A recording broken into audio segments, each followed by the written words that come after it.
Hello, welcome to our channel. இன்னைக்கு நம்ம தக்காளி தொக்கு எப்படி செய்யலாம்னு பார்க்கலாம். இது எல்லாத்துக்கும் சைட் டிஷ்ஷாக நல்லா தொட்டுக்கிறதுக்கு சரியாக இருக்கும்.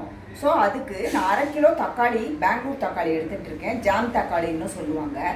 அதுக்கு ஒரு தக்காளிக்கு ஒரு வரமிளகாய், அது பிரகாரம் 6 தக்காளிக்கு நான் 6 வரமிளகாயை கொஞ்சம் வெந்நீரில் 10 நிமிஷம் ஊற வச்சு எடுத்திருக்கேன்.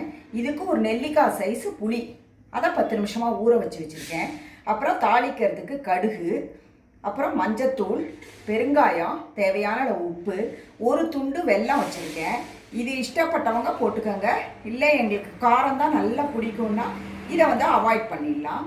அதுக்கப்புறம் கடைசியாக அடுப்பை ஆஃப் பண்ணுறதுக்கு 1 நிமிஷத்துக்கு முன்னாடி வறுத்து அரைச்ச வெந்தய பொடி வச்சுருக்கேன். இது நல்லா வாசனை கொடுக்கும், ப்ரிசர்வேட்டிவ் கூட.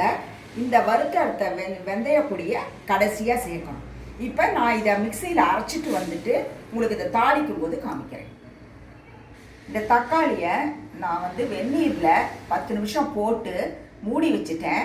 அதுக்கப்புறம் இதோட தோலெல்லாம் எடுத்து வச்சுருக்கேன். இதை தான் நான் மிக்சியில் இப்போ அரைக்க போகிறேன். இப்போ நம்ம அடுப்பில் 50 கிராம் நல்லெண்ணெய் வச்சுருக்கோம். அதில் கடுகு தாளிச்சிடலாம்.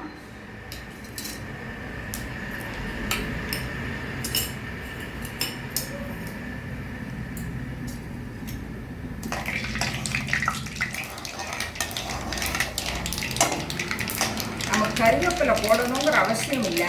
உங்களுக்கு தேவைப்பட்டால் நீங்கள் கருவேப்பிலை, உளுத்தம்பருப்பு அதெல்லாம் தாளிச்சுக்கலாம்.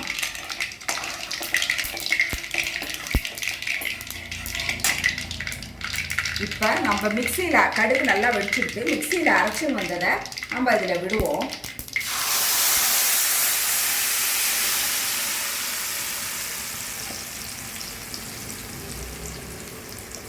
தண்ணியெல்லாம் சேர்க்க தேவையில்லை, தண்ணி சேர்க்க வேண்டாம்.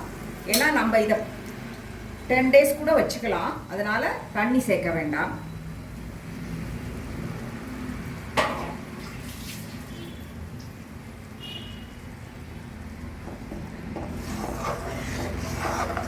இப்போ இது அடுப்பை சிம்மிலேயே வச்சுட்டு நம்ம இது கெட்டியாகிற வரைக்கும் ஒரு மூடியை போட்டு மூடி இதை கொதிக்க விடணும். ஏன்னா இது ஸ்லாப்பு பூரா நம்ம மேடை பூரா தெரிச்சு ரொம்ப ஆயிலாக ஆகிடும். அதனால் நம்ம மூடி வச்சு தான் இதை வேக விடணும். இதை இன்னும் ஒரு 10 மினிட்ஸ் கழித்து அப்புறம் காமிக்கிறேன் உங்களுக்கு. இப்போ பாருங்கள், தக்காளி தொக்கு ரெடி ஆயிடுச்சு.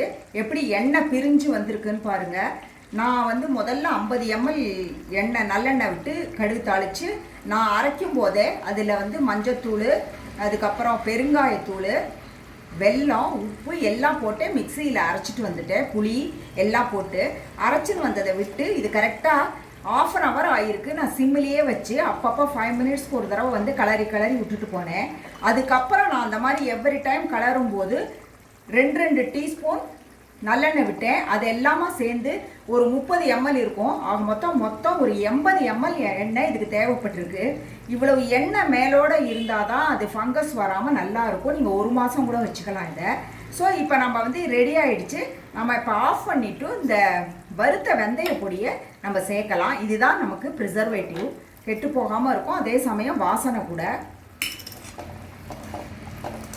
அவ்வளோதான், ரெடி ஆகிடுது நமக்கு தக்காளி தொக்கு. இதை நான் ப்ரெசன்டேஷன் பண்ணி உங்களுக்கு காமிக்கிறேன்.